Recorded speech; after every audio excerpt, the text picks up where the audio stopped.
दिन पहले देश में बहुत बड़ी त्रासदी हुई।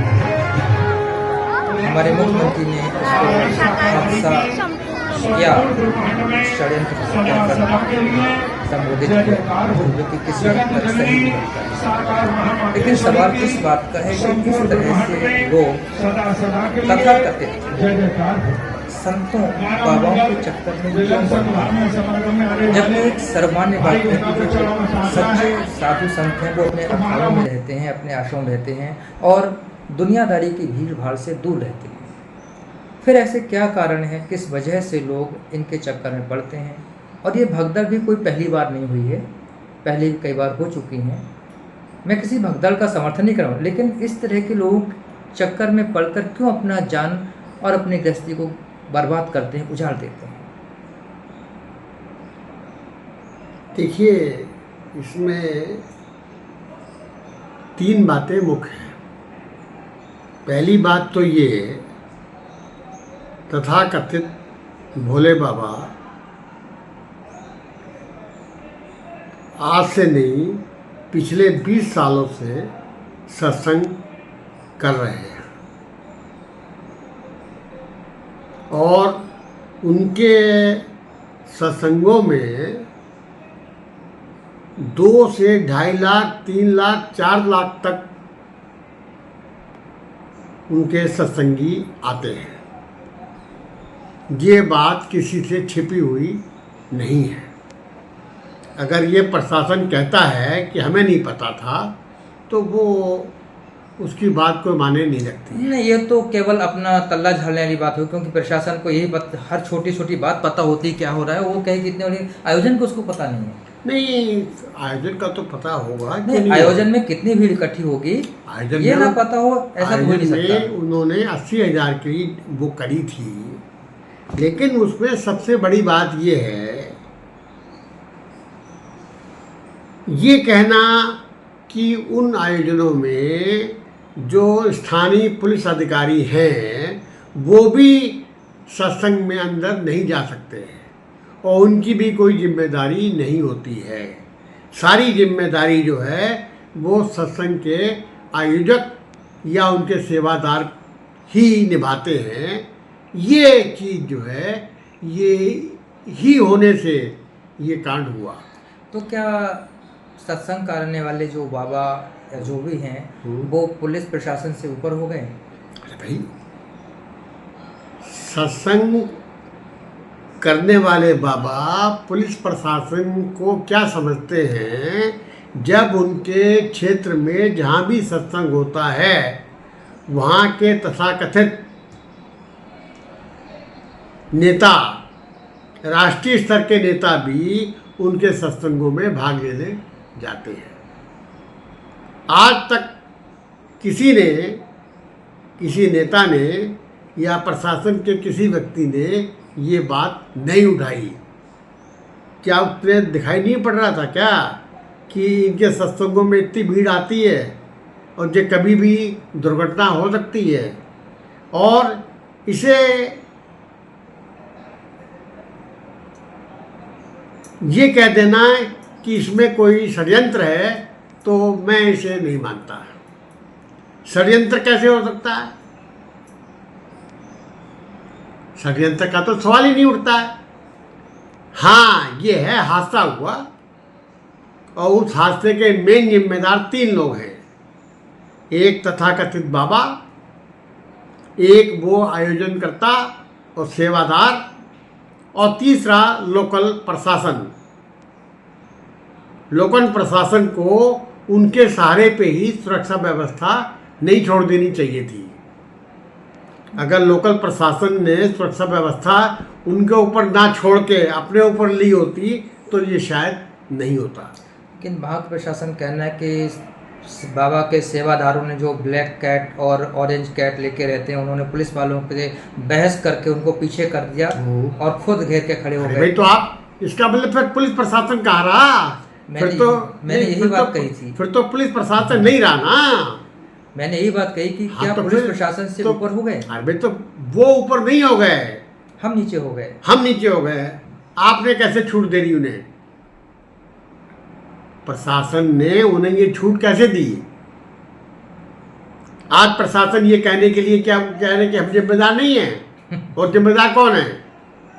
ऑब्वियस सी बात है, जिसके क्षेत्र में हुआ वो जिम्मेदार है, उसको देखना था सब। देखा चाहिए था।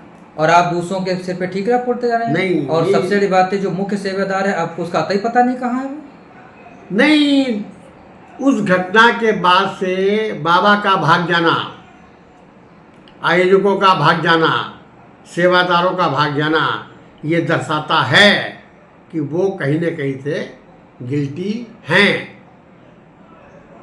जो बाबा 2.5 लाख की भीड़ जुटा सकता है, वो बाबा क्या उनके मरने के बाद आए ही नहीं? जो ये कहता था कि मेरे पानी पीने से ये लोग स्वस्थ हो जाएंगे, अरे तो कम से कम उन्हें देखने तो आता है भाई। जब मेरे परिवार, उनके परिवार के लोग थे, 117-21 जो लोग मरे हैं वो उनके परिवार के ही थे, उनके अटूट भक्त थे। अटूट भक्त थे। जब उसे ये पता चल गया कि वहाँ पे इतनी मौतें हो रही हैं तो वो आता, और अगर वो उसी वक्त जाने से पहले वो इतनी व्यवस्था कर जाता कि लोग, उसने ये कहा कि भाई मेरी रज को छूने वाला जो है वो अपनी रज को ले जाए। अगर वो ये आह्वान उसने किया है तो उसका दंड भी उसे मिलना चाहिए। जरूर मिलना चाहिए। जिस तरीके से मारने वाले से उकसाने वाला जो है वो ज़्यादा बड़ा गुनाहगार होता है। इसमें बाबा ने उकसाया कि मेरे पीछे आओ और मेरी रज लो। ये तो उनके हर सत्संग में होता है। होता है, ठीक है, लेकिन ये चीज़ अगर नहीं कही होती तो लोग उसके पीछे नहीं भागते और न ये घटना होती। इन फ्यूचर में प्रशासन को ये सोचना पड़ेगा कि मैं इजाज़त देने से पहले और बाद में उनके ऊपर, आयोजकों के ऊपर या उनके संगठन के कार्यकर्ताओं पे उसकी सुरक्षा को नहीं छोड़े, वो सुरक्षा अपने हाथ में रखे, तब ये शायद ये चीज़ नहीं होगी।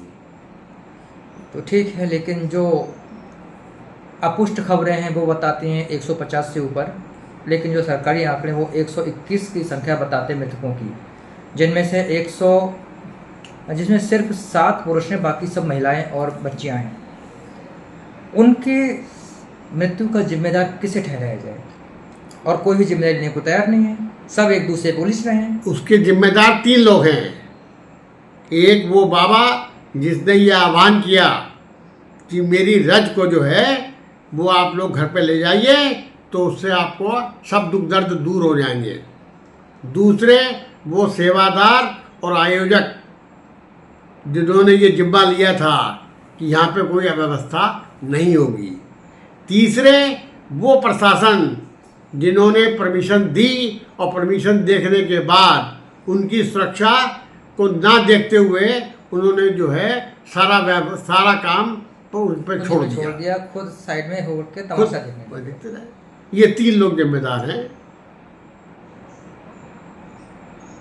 जनता को आपका क्या संदेश होगा?